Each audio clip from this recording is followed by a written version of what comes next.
Alors aujourd'hui, on va parler culture avec l'Alliance de gauche. Tout d'abord, en compagnie de Jacqueline Fontana-Richard, candidate au conseil municipal et courte pointière indépendante.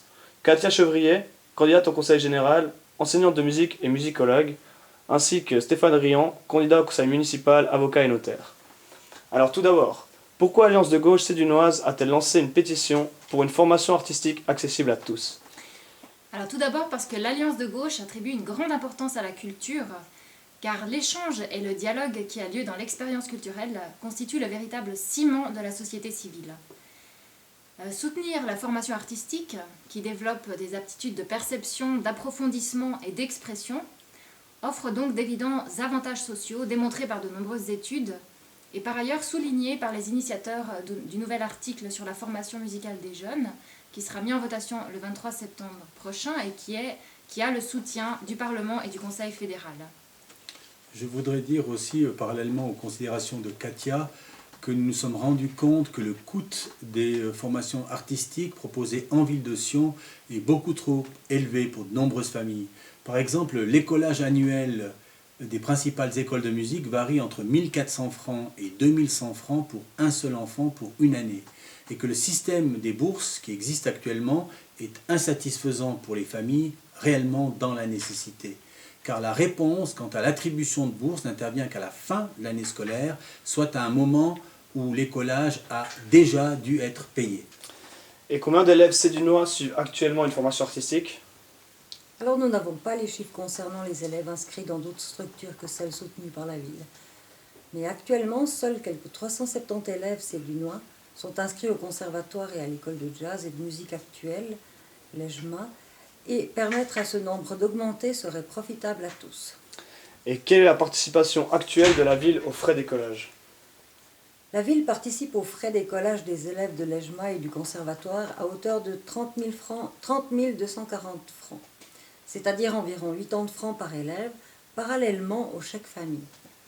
Avec cette pétition, nous proposons que la ville accorde une plus grande participation financière aux familles à bas et moyens revenus. Par exemple, un investissement annuel de 200 000 francs donnerait la possibilité à 300 élèves de familles à bas et moyens revenus d'avoir accès à des études musicales selon le barème que nous avons prévu et au prorata du revenu.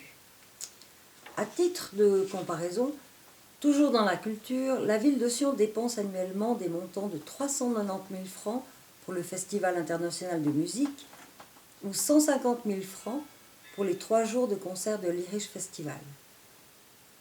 De telles manifestations grand public peuvent trouver des sponsors dans le privé, contrairement au financement de la formation ou de la recherche qui dépendent de l'argent public.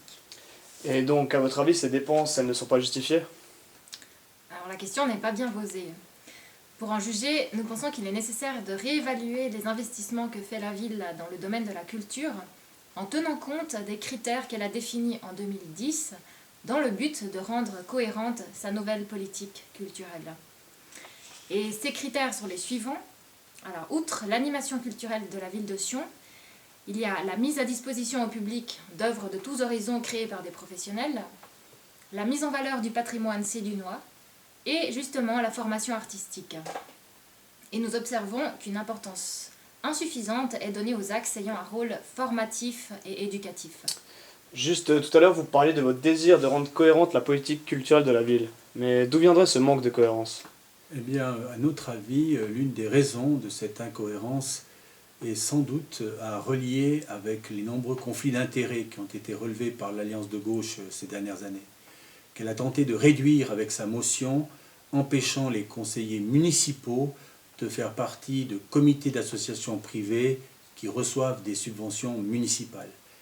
Il faut savoir, à titre d'exemple, que l'actuel président de la commission culturelle de la municipalité est également vice-président et président des associations privées qui reçoivent des subventions élevées. Je pense ici au Festival international de musique, à l'Académie de musique Tibor Varga et au théâtre Nova Malakuria.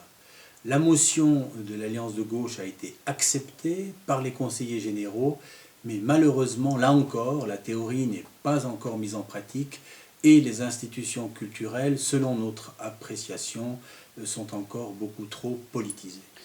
Et cette pétition aurait-elle d'autres conséquences positives?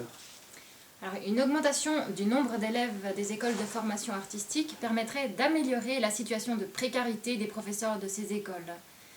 Parce qu'on ne le sait pas assez, que malgré des études de niveau universitaire, ces enseignants, et même au conservatoire, sont payés selon le nombre d'élèves qu'ils ont et qu'ils sont sans garantie de salaire d'une année à l'autre. Merci beaucoup pour vos quelques réponses et bonne chance à vous pour les futures élections. Merci. Merci. Merci.